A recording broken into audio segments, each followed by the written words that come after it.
Madame, Monsieur, bonsoir et merci d'être sur Télé Africa. Merci de regarder cette émission présidentielle 2025. On vous dit tout. Une émission consacrée à l'actualité en rapport avec l'élection présidentielle qui aura lieu le 12 avril prochain. Depuis le 29 mars dernier, les 8 candidats en lice sont sur le terrain au contact des populations afin de mettre en relief les principales articulations de leurs différents projets de société. Cette élection présidentielle est l'une des séquences importantes de cette transition que traverse le Gabon depuis le 30 août 2023. Une élection présidentielle qui met également en relief plusieurs intérêts, notamment ceux des différents acteurs de la société civile, mais aussi des institutions de la République qui ont donc la responsabilité d'organiser un scrutin électoral apaisé. Il y a évidemment en termes de mobilisation,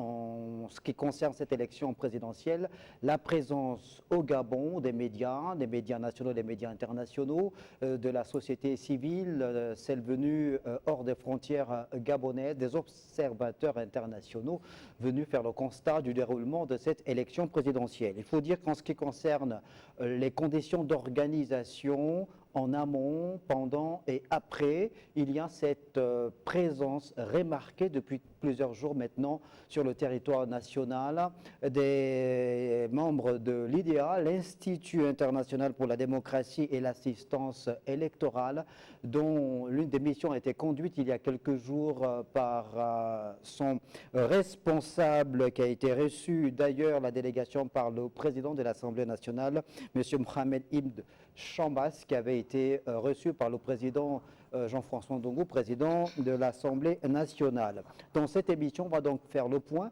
sur l'organisation du scrutin, sur les missions d'observation, sur la signature de ce code de bonne conduite organisé il y a quelques jours au Gabon et qui a donc vu la présence des candidats engagés dans cette élection présidentielle.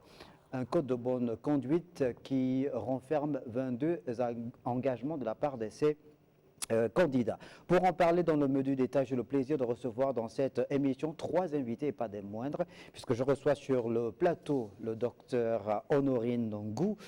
Elle est universitaire, spécialisée dans les lettres, écrivaine, présidente de l'Alliance des femmes chrétiennes pour la paix. Docteur Honorine Ndongo, bonsoir. Bonsoir, je suis ravie d'être ici. Merci beaucoup d'être sur ce plateau.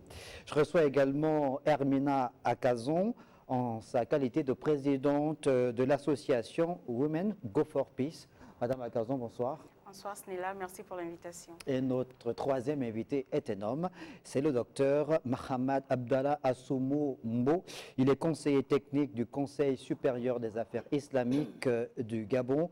Il est surtout docteur en relations internationales et diplomate. Bonsoir. Bonsoir, monsieur. Merci beaucoup. Merci beaucoup à tous les trois d'être là pour que nous fassions nos points donc, sur cette actualité en rapport avec l'élection présidentielle qui aura lieu le 12 avril prochain. Pour ce qui est du vote, parce que l'élection a bel et bien commencé, évidemment avec la campagne électorale surtout. Alors, revenons sur, on va dire, le point central de cette activité menée par IDEA, l'Institut international pour la démocratie et l'assistance électorale, qui agit en amont du processus électoral, pendant et après.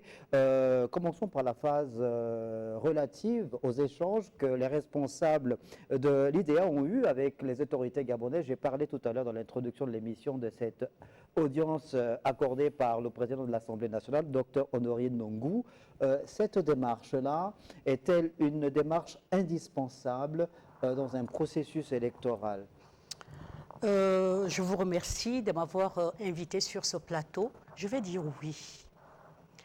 Je vais dire oui parce que c'est, je pense, un moment essentiel pour notre histoire et pour l'histoire de notre démocratie. L'élection présidentielle engage tout un pays et l'avenir de tout un pays.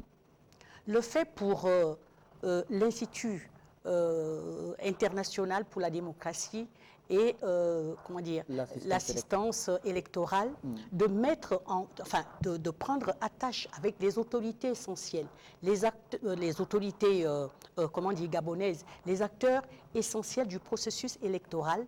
Je pense que c'est une démarche salutaire qui permet à notre pays d'organiser une élection présidentielle apaisée, parce que nous ne voulons pas perdre, si vous voulez, notre identité de havre de paix.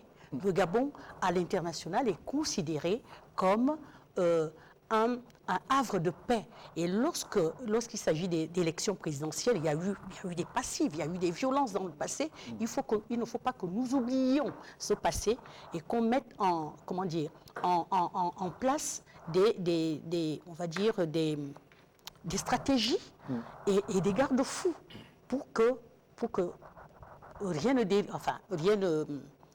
pour éviter des violences, pour éviter des dérives et pour que notre pays, effectivement, garde cette réputation de havre de paix, même avant l'élection présidentielle, pendant l'élection présidentielle et après l'élection présidentielle. Alors, cette élection présidentielle du 12 avril prochain est, on l'a dit, une des séquences importantes de cette transition que traverse le Gabon depuis le 30 août 2023, en ce sens que si le Gabon est en transition, c'est parce qu'il y a eu un coup d'État ou coup de libération. Et le coup d'État est consécutif à l'arrêt du processus électoral lors de l'organisation de la présidentielle du 26 août 2023. Le Comité pour la transition et la restauration des institutions avait jugé que l'organisation avait été tronquée. Je voudrais donc vous poser la question à vous, Dr Mohamed Abdallah Assoumou Mbo, en votre qualité de spécialiste de questions de relations internationales. Cette élection présidentielle concerne le Gabon, les Gabonais qui ont rendez-vous une fois de plus avec l'histoire le 12 avril prochain. Pourquoi est-ce que, sur le plan international, les organismes internationaux, les ONG internationales, la société civile internationale, les observateurs internationaux ont un regard sur ce processus électoral? Merci pour cette invitation privilégiée. Au nom de Dieu, le clément, le miséricordieux, louange à Dieu, Seigneur du monde. Pas de divinité à part Dieu, c'est en lui que nous mettons notre confiance et à lui nous revenons repentants et vers lui est le devenir. Je pense que ce moment marque une étape essentielle dans la consolidation de notre démocratie et dans la quête d'un processus électoral apaisé, inclusif et transparent. L'initiative que nous portons aujourd'hui s'inscrit dans le cadre des efforts engagés pour assurer un climat politique serein, où la confrontation des idées prime sur les tensions et où le respect des principes démocratiques demeure notre boussole commune. Notons que l'expérience internationale enseigne que la signature d'un code de bonne conduite volontaire contribue fortement à l'apaisement du climat électoral. Elle permet de renforcer la confiance des citoyens dans le processus démocratique, tout en favorisant une compétition électorale où le respect mutuel et la dignité politique sont préservés. Pour rappel, l'Institut international pour la démocratie et l'assistance électorale a démontré à travers diverses expériences en Gambie, au Libéria, au Ghana, que ces engagements volontaires, lorsqu'ils sont respectés, permettent de prévenir les tensions et d'assurer un scrutin crédible et accepté par tous. Alors, cette séquence est très importante parce que, on l'a dit, cette élection présidentielle qui aura lieu au Gabon depuis 1990 est la première qui est organisée après un coup d'État. Depuis 1990, les lendemains électoraux pour ce qui est des élections présidentielles ont souvent été chahutés. 93, 2009, 2016. Alors, Hermina Akazon, ce code de bonne conduite en amont, quels sont les éléments qui permettent de prévenir quand on engage ou les candidats s'engagent à signer ce code de bonne conduite? À quoi sont-ils plus ou moins astreints? Merci beaucoup, M. Snella. Alors, vous l'avez rappelé à juste titre, depuis 1990, nous avons souvent eu des lendemains électoraux qui sont contestés. Et donc, ce code de bonne conduite a pour mission justement de prévenir les contestations que nous avions connues durant les années 90 à 2023, s'il faut le dire ainsi. Et il contient des engagements, justement, des candidats visant à respecter, premièrement, l'éthique. Déjà pour ce qui est de cette période de campagne qui s'est ouverte le 29, ils s'engagent également à respecter le résultat des urnes, parce que c'est souvent ce qui, à mon avis, à mon sens, pose problème, lorsque la partie en face, la partie adverse n'accepte pas le résultat des urnes. C'est ce qui a souvent créé des débordements. Donc ce code de bonne conduite a pour mission, n'est-ce pas, d'encadrer, de prévenir ces contestations qui peuvent naître. Alors, donc, le code, vous venez de le dire, hein, il contient 22 engagements. Il faut respecter, évidemment, ces engagements pendant la période préélectorale, la campagne, pendant les élections aussi. Il y a un autre aspect, Madame Gou, qui m'intéresse, moi, qui m'a intéressé quand je regardais. C'est des points essentiels qui peuvent être des facteurs qui peuvent déclencher des crises post-électorales. Le processus électoral en lui-même.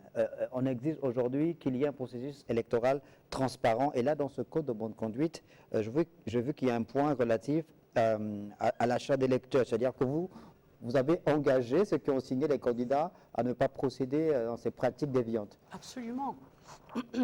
Ils ont aussi, en signant le code de bonne conduite, ils prennent l'engagement, effectivement, de ne pas acheter les consciences, bien entendu. Parce que quand vous signez un code, vous engagez à respecter le contenu, effectivement, des engagements pris. Et je pense que c'est une très bonne chose, hein, ma foi. Bah ouais, la jeune dame a parlé tout à l'heure de l'éthique. Et je le disais quelque part. Je disais que nous avons l'exigence aujourd'hui, tout le monde, de revoir ou bien de moraliser la vie publique. La vie publique. Et c'est important de le rappeler à ceux qui veulent prendre la tête de ce pays, parce qu'ils sont soumis quelque part à une exigence d'exemplarité. Et l'exemple vient d'en haut, tout à fait. Donc c'est des questions éthiques qui sont essentielles et qu'il faut absolument, regarder et respecter. Alors, Mohamed Abdallah Soumumbo, donc, pas d'achat d'électeurs, pas d'achat des scrutateurs, mais aussi des membres des organes qui ont la responsabilité de la centralisation des résultats. Comment est-ce que, de façon pratique, vous allez opérer sur le terrain pour pouvoir vérifier de l'effectivité de l'application de cet engagement contenu dans le Code de bonne conduite volontaire? Nous, Garants Moreau, avons un rôle crucial à jouer pour que ce scrutin se déroule dans la transparence et la sérénité. La foi bannit toute notion de classe et vise à la communion des cœurs et des esprits.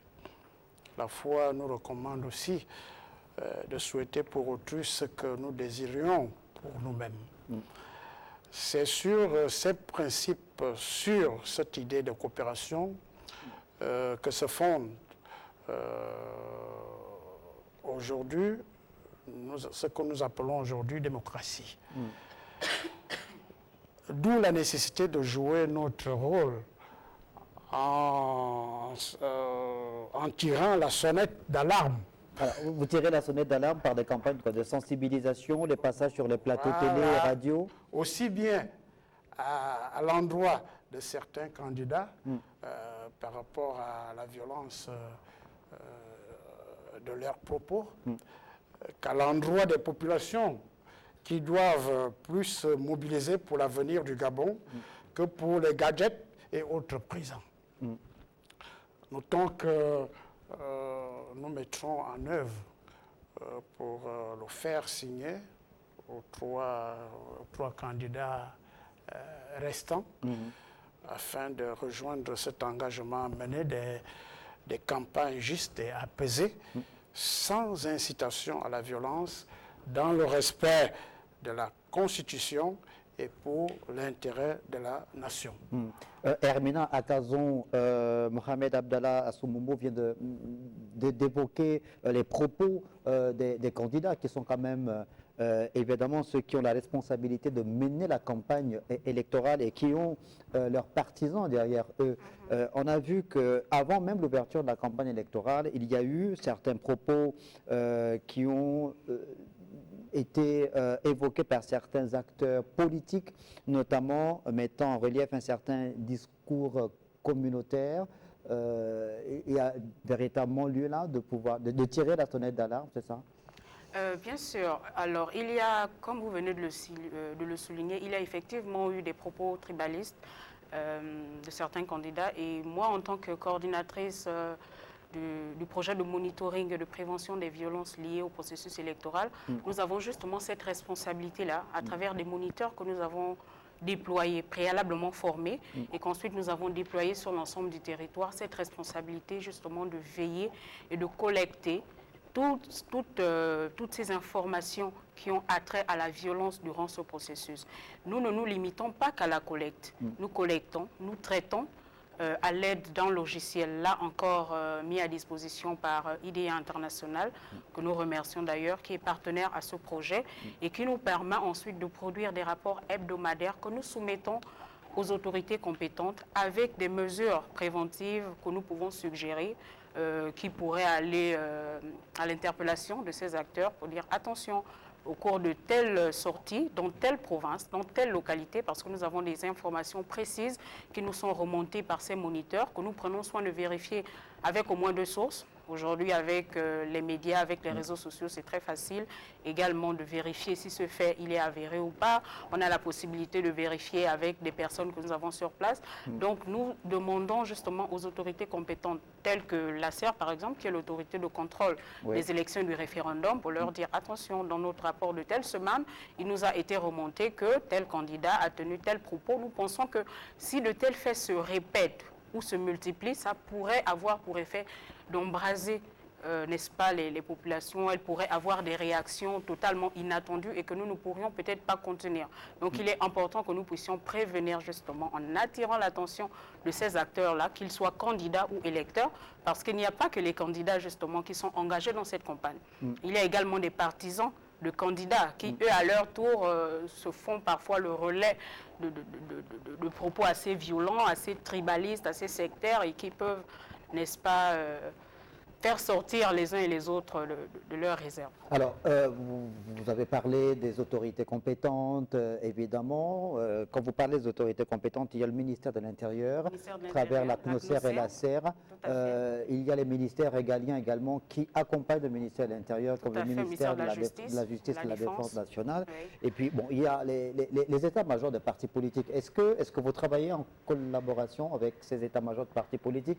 Docteur Honoré Ngous, j'ai envie de poser la question en fait, dans le cadre de vos activités. Nous avons essayé de prendre attache avec certains états-majors, mais la tâche est assez rude parce que j'ai l'impression que les gens sont davantage sur le terrain qu'au téléphone. Hein. Au téléphone. Mais ce serait une très bonne chose. Non, on est à mi-chemin de la campagne. Oui. Je crois que c'est effectivement une nécessité absolue de prendre attache avec les états-majors de campagne parce que au cas où on n'aurait pas le candidat, le directeur de campagne ou bien les autres collaborateurs peuvent essayer de transmettre, enfin d'avoir un discours un peu plus apaisant, un peu plus respectueux que par rapport à ce qu'on entend, à ce qu'on voit. Parce que lorsque j'écoute certaines personnes, je suis, comme disait la jeune dame, je suis un petit peu inquiète. Je dis non. Il faut absolument aujourd'hui qu'on se préoccupe de la République gabonaise. L'intérêt national doit primer et prendre le dessus sur les petits intérêts personnels. Parce que qu'est-ce que nous voulons? C'est la paix dans notre pays. On veut effectivement cette cohésion, cette transparence, cette sérénité. Et certains écarts langagiers peuvent ouvrir la porte à l'inattendu. Et l'inattendu, un peu tragique. Voilà. Donc, nous essayons effectivement de prendre attache avec certains acteurs politiques, certains états-majors politiques. Mais je me rappelle avoir appelé quelqu'un, je ne citerai pas le nom, c'est pas facile de l'avoir. Il est sonné. Docteur Honorine Gou, alors sur le plateau, vous êtes avec monsieur Mohamed Abdallah Soumumbo, des représentants des confessions religieuses, on va dire. Cette cérémonie de signature du Code de bonne conduite volontaire a eu la présence des garants moraux, il y avait les confessions religieuses. Comment ça se passe à votre niveau, au niveau des confessions religieuses, pour faire passer le message, justement? En fait, je suis président de l'Alliance des femmes chrétiennes pour la paix au Gabon. Je suis responsable d'une association. Qu'est-ce que je fais avec des dames, avec les différents membres de l'association? Je leur parle effectivement de mon statut et de l'exigence pour les femmes chrétiennes que nous sommes, d'être on va dire, des partisans, des artisans, des promotrices de la paix au Gabon.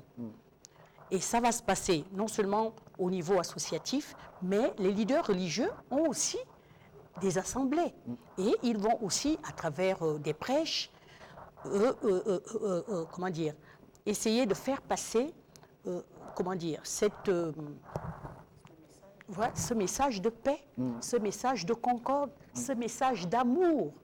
Parce que ce mot n'apparaît pas du tout. Lorsque les gens prennent la parole, l'amour est constructif, la haine est destructif ou destructeur. Et pendant la campagne, on voit que les gens sont animés par des sentiments de haine qui peuvent avoir pour corollaire, effectivement, l'invective, la violence. Pensons au Gabon d'abord. C'est le Gabon d'abord. Qu'est-ce qu'on veut faire du Gabon? On veut reconstruire ou bâtir ou développer le Gabon. Et on ne peut pas construire dans la guerre. On ne peut pas construire dans la haine. On ne peut construire que dans l'amour. C'est pourquoi les hommes de Dieu, les serviteurs de Dieu, à travers leurs prêches, ont l'obligation de rappeler ce que l'amour peut faire dans une nation et ce que la haine peut aussi faire. Docteur Mohamed Abdallah Soumumbo, alors on sait que le principe de la séparation entre la religion et l'État est consacré depuis plusieurs années, mais on sait évidemment que la religion, à côté de l'État, est d'un apport important. Son rôle moral au sein de la société n'est plus à prouver. Comment, au niveau du Conseil supérieur des affaires islamiques, vous menez des campagne de sensibilisation à l'endroit des fidèles par rapport à cette échéance électorale tant entendue et très importante? Merci, mais je pense que j'avais déjà résumé quand je parlais de la foi. La foi, c'est la religion. La religion qui bannit toute notion de classe et vise à la communion des cœurs et des esprits. Cette même religion nous recommande de souhaiter pour autrui ce que nous désirions pour nous-mêmes. Donc c'est sur ces principes, et sur cette idée de coopération que se fonde ce qu'aujourd'hui nous appelons démocratie. Donc c'est à travers ces termes, c'est à travers cette manière de les appeler que nous utilisons au niveau des mosquées, au niveau du Conseil islamique du Gabon. D'accord. Voilà. Hermina Cazon, vous avez parlé donc de cette mobilisation depuis plusieurs semaines maintenant, avant l'ouverture officielle de la campagne et depuis l'ouverture le 29 mars dernier. Il y a aujourd'hui un phénomène qui est bien perceptible. Le contexte a changé aujourd'hui. On n'est plus en 1990. Il n'y avait pas d'Internet en 90. On est en 2025 et on voit bien que le débat a migré sur les réseaux sociaux. Comment faites-vous? Avez-vous les outils adaptés qui vous permettent de pouvoir justement sensibiliser davantage sur ce terrain-là? Alors, la sensibilisation, elle se fait aussi bien sur le terrain que sur les réseaux sociaux. Donc, nous essayons de toucher la majorité des Gabonais, parce que pour parler des Gabonais, hein, la partie jeunesse, les jeunes, on les retrouve beaucoup plus sur les réseaux sociaux, c'est là qu'ils s'expriment, c'est là qu'ils sont plus actifs. Donc nous également, nous utilisons cette plateforme en produisant des visuels, en produisant des slogans, des spots que nous diffusons, que nous partageons, nous créons des hashtags justement Gabon en paix, Gabon apaisé, nous n'avons qu'un pays. Voilà, et nous diffusons de tels messages qui touchent en fait un maximum de personnes, mais nous ne nous limitons pas qu'à ça, parce que pour être actrice de la société civile habituée à l'exercice de sensibilisation, il a été prouvé qu'au Gabon, le message passe mieux lorsqu'on est en contact.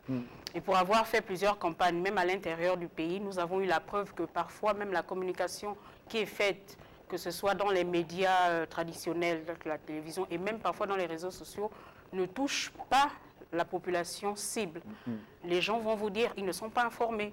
Pour la petite histoire, nous avons initié Women Go for Peace et les Sentinelles de la jeunesse depuis le 22 février, une campagne de sensibilisation et d'information que nous avons dénommée les gestes de la paix et la participation des femmes et des jeunes au processus électoral. Qu'est-ce que nous faisons?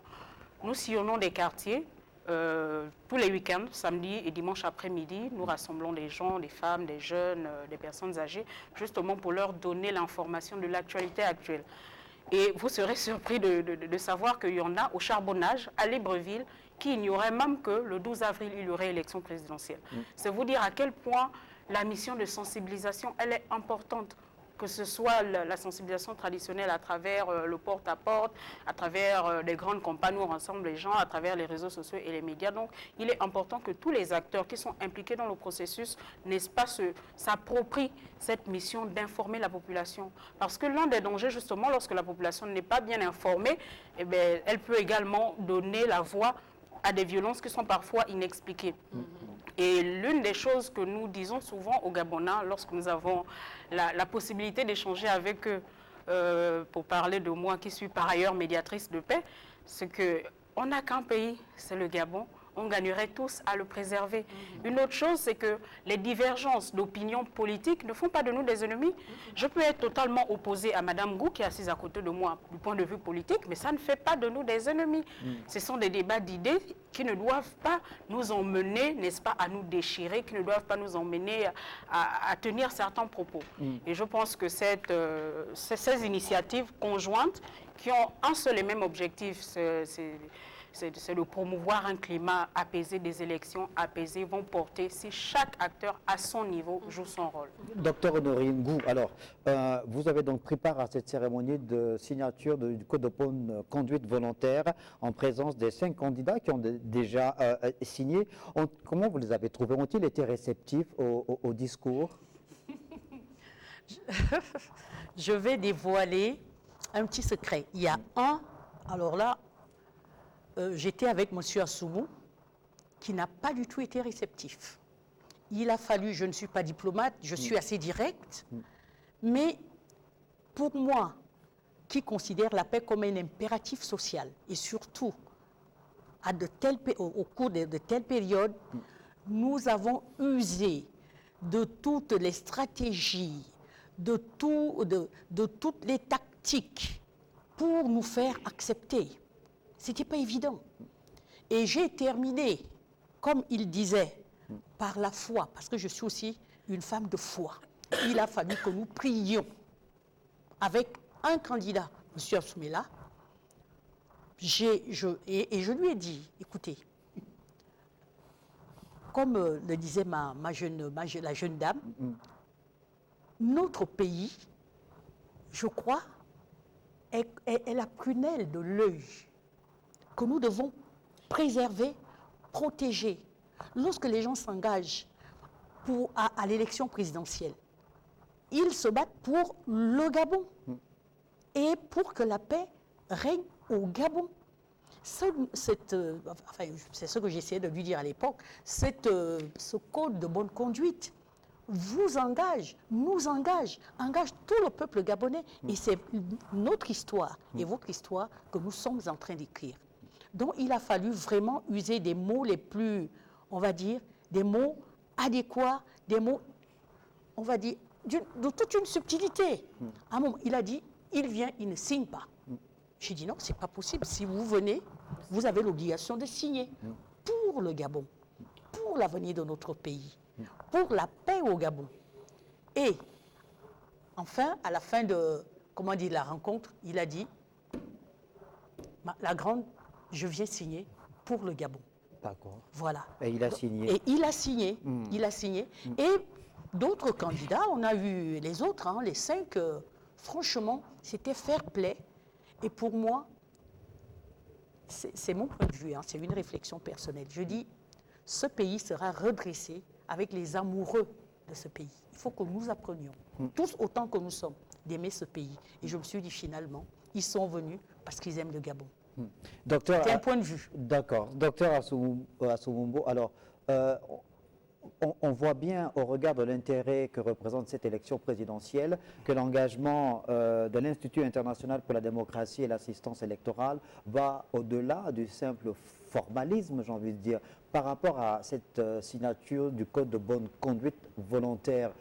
C'est au-delà du formalisme, c'est un véritable processus qui a pour objectif d'emmener des candidats, d'emmener des populations à pouvoir avoir le Gabon chevillé au corps, parce que comme l'a rappelé le docteur Honorine Ngou, on n'a qu'un seul pays et il va de l'intérêt de tous de pouvoir préserver ce climat de paix au Gabon.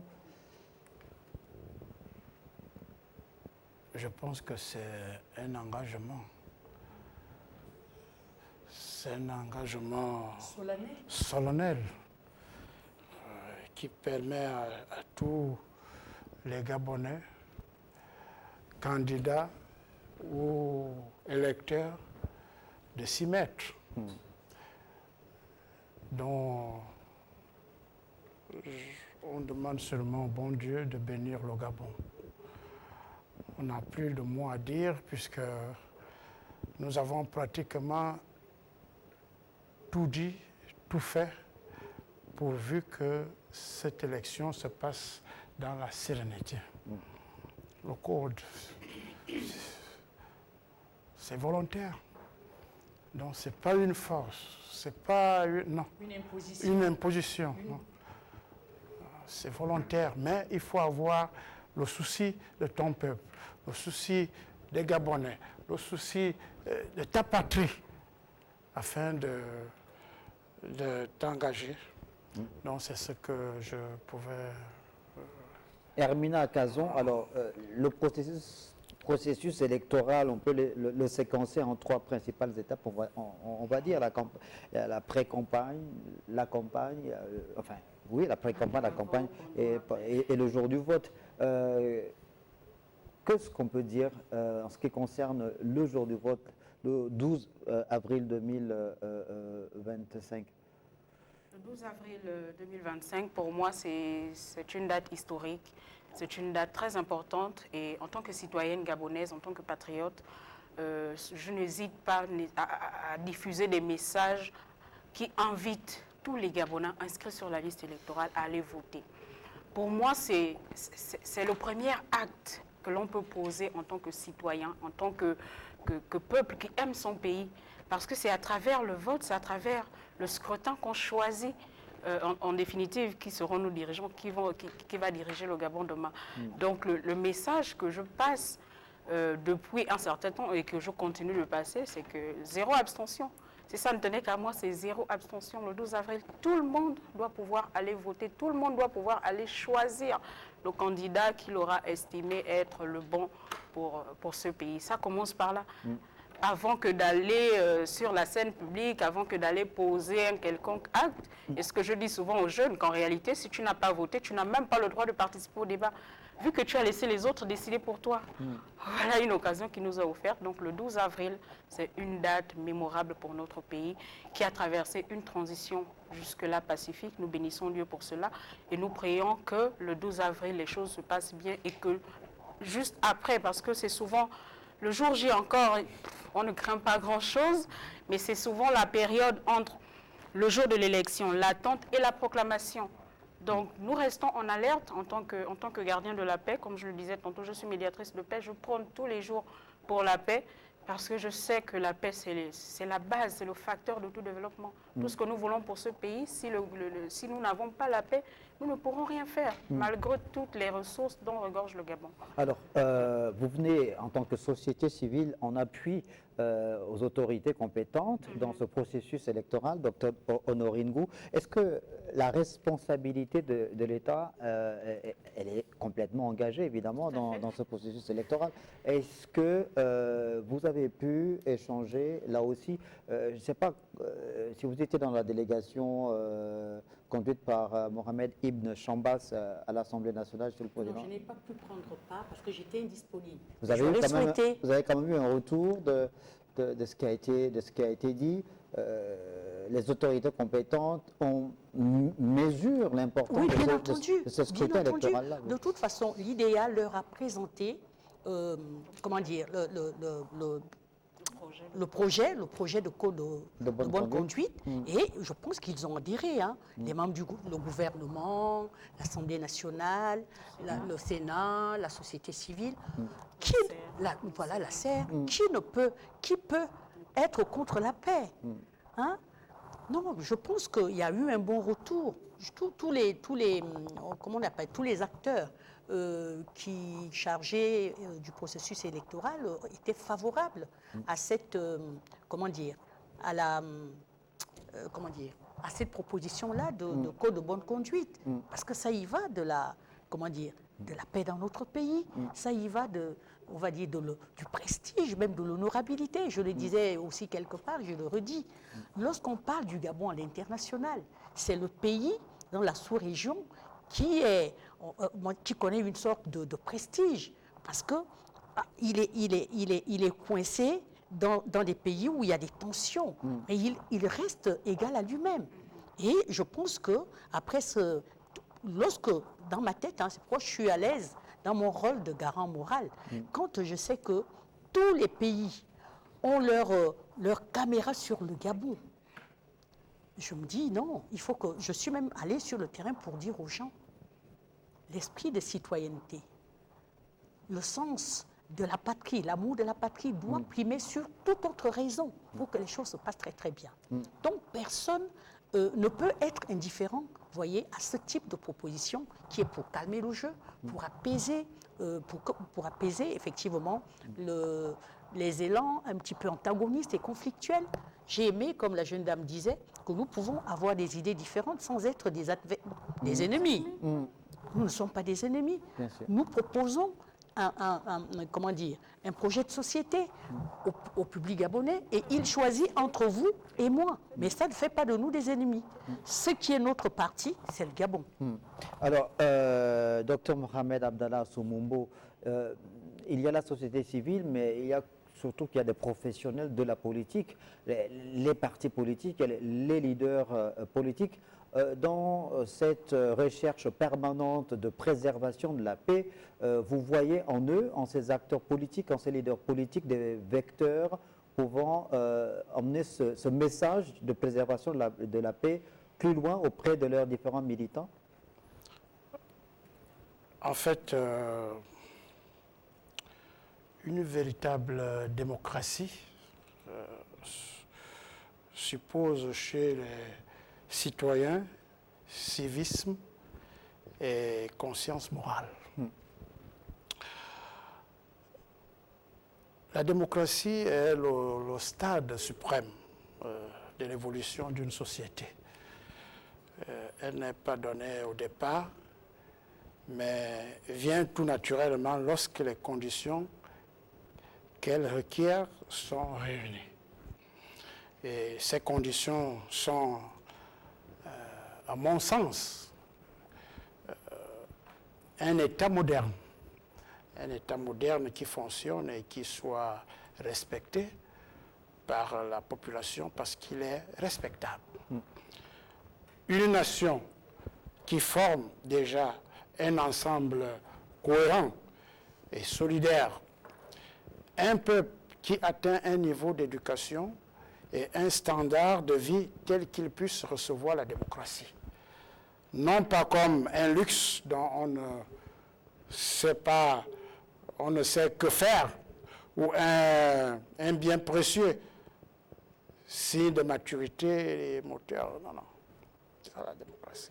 Chacun, en fait, est convaincu que le vote est un devoir impérieux et une affirmation essentielle du caractère démocratique de notre régime. Il témoigne également de la parfaite cohésion qui règne entre le peuple et le gouvernement. Donc, cette cohésion se manifeste à chaque consultation électorale. Dans cette bataille gigantesque où peuple et gouvernement sont engagés solidairement, les considérations personnelles et les préférences sentimentales doivent s'effacer. D'accord.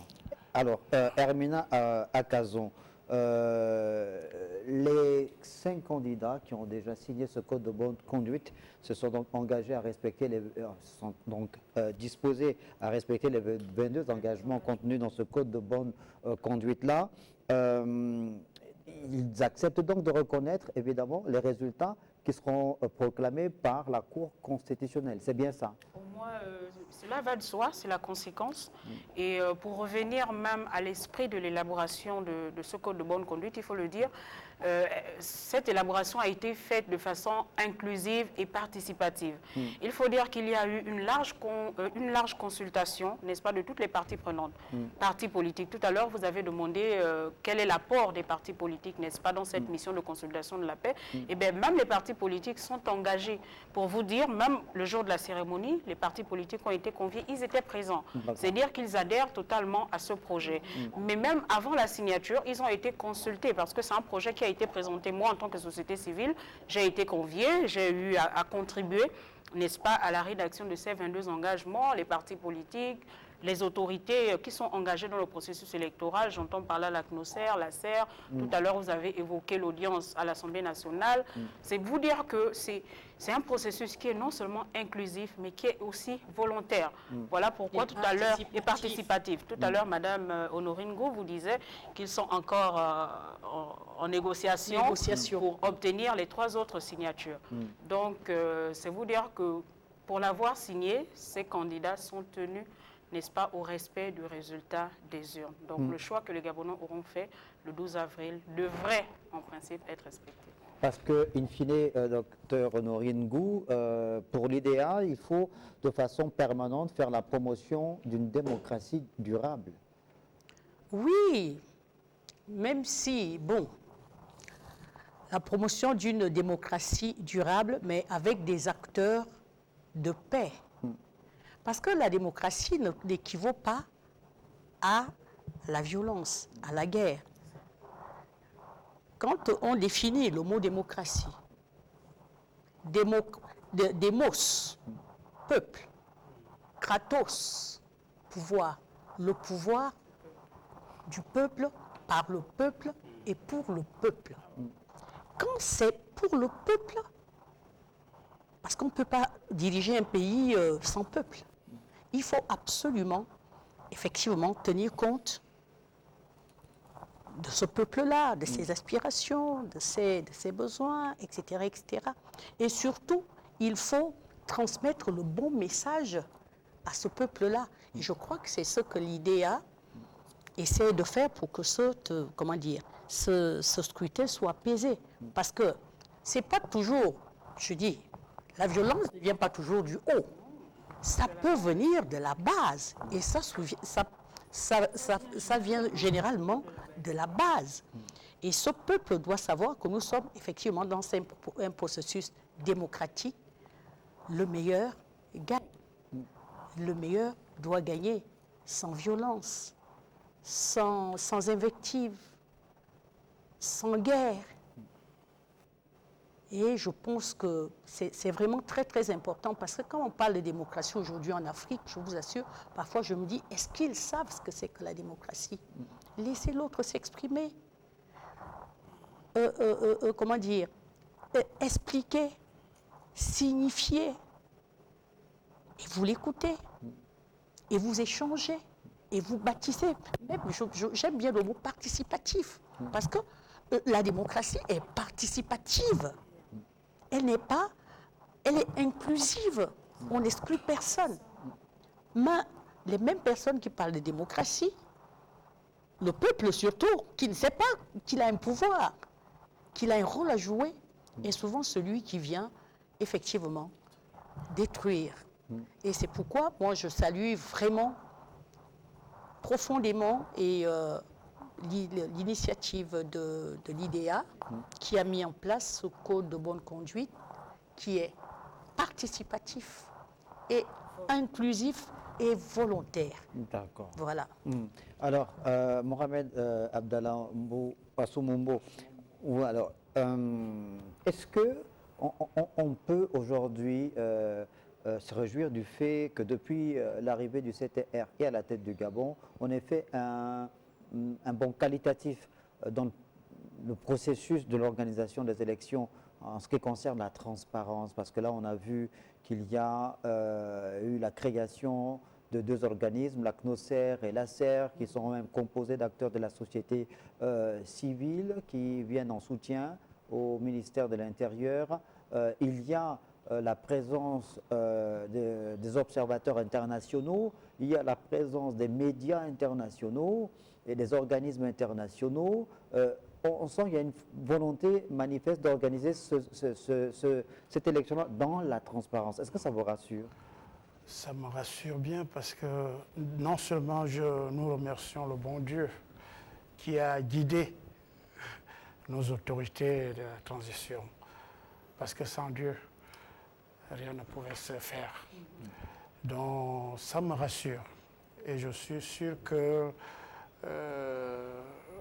s'il plaît à Dieu, nous aurons des bons résultats dans tous les sens. Il n'y aura pas de violence, il n'y aura pas de tuerie. Donc ça me rassure. Voilà. Hermina Akazon, dans ce processus, en fait, sur ce point lié à la transparence, dans le code électoral, il y a cette disposition qui désormais oblige les organes techniques qui ont la responsabilité d'organiser des élections d'afficher les procès verbaux après chaque vote. Est-ce que là, on a réglé un problème essentiel? Oui, je pourrais dire qu'on a réglé un problème parce qu'aujourd'hui, tout le monde pourra savoir pour chaque centre quel est le candidat qui l'a emporté. Et pour moi, ça vient régler quelque peu la question de la transparence. Mais encore que là, je ne peux pas dire que c'est gagné à 100% parce que c'est un code tout neuf, c'est une disposition toute neuve. Nous allons expérimenter tout cela le 12 avril. Donc, c'est le 12 avril qui va nous servir de test et qui nous dira finalement si ça marche ou si ça ne marche pas. Mais je pense que c'est déjà un bon qualitatif vers la transparence et la bonne gouvernance, sachant que ces éléments sont souvent source de violence. Souvent, il y a violence parce qu'on estime que les résultats ont été tronqués. Souvent, il y a violence parce qu'on estime que les élections ont été mal organisées. Il y a violence parce qu'on estime que la gouvernance n'a pas été bien faite, la gouvernance électorale n'a pas été bien faite. Donc, pour moi, cet élément pourrait aider, n'est-ce pas, à atténuer ces tensions-là que nous avons connues par le passé. On va faire un dernier tour de table avant de mettre un terme à l'émission parce que le temps qui nous est départi arrive à sa fin. Docteur Honorine Honorine Ngou. L'élection présidentielle aura donc lieu le 12 avril prochain.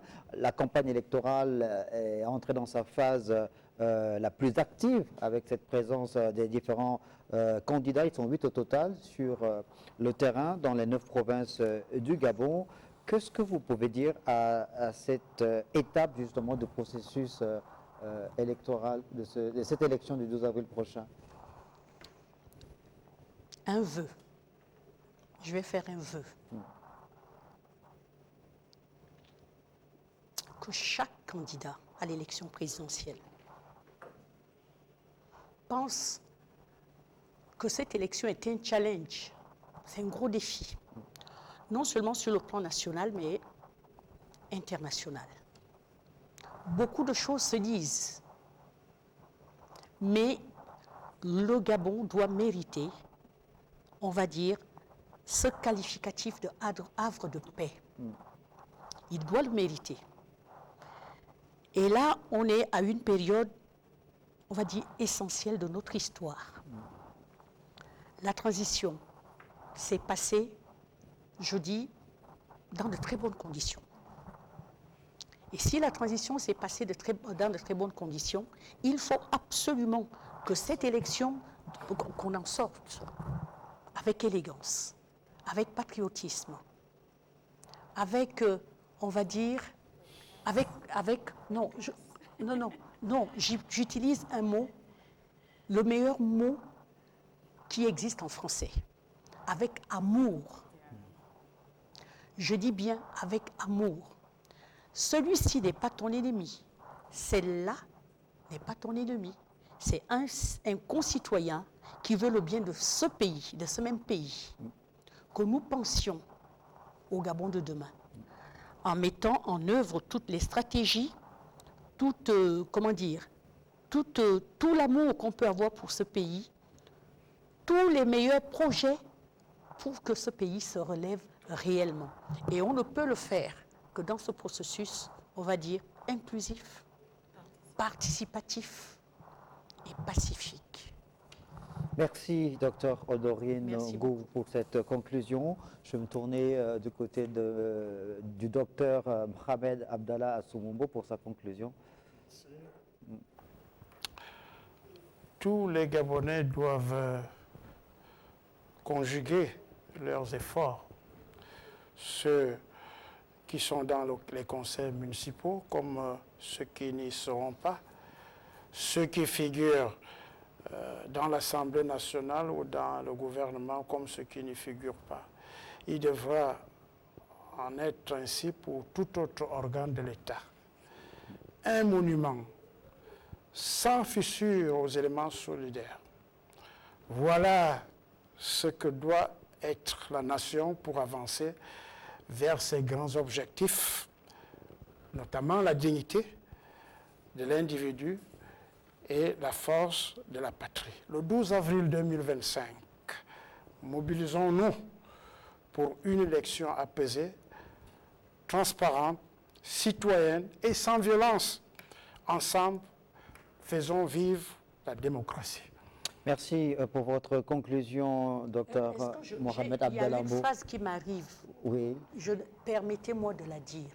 Dites-le, docteur. Le Gabon sera ce que nous en ferons. Le Gabon, c'est après qu'il a parlé. Oui. Le Gabon sera ce que nous en ferons. Hermina Cazon, Merci, votre conclusion. Snella. En conclusion, ce que je peux dire, c'est que la paix ne se décrète pas. La paix se construit. Elle se construit avec des mots, elle se construit avec des actions. Et aujourd'hui, Gabonais, nous sommes tous responsables de la préservation, sinon de la continuité de la construction de la paix. Les problèmes socio-économiques, ils sont réels. Et c'est souvent l'une des raisons qui nous emmène dans la rue ou qui nous emmène à avoir un certain type de comportement. Mais si nous fragilisons ce bien, si nous fragilisons ce facteur essentiel, nous ne pourrons pas les régler. Alors, construisons la paix.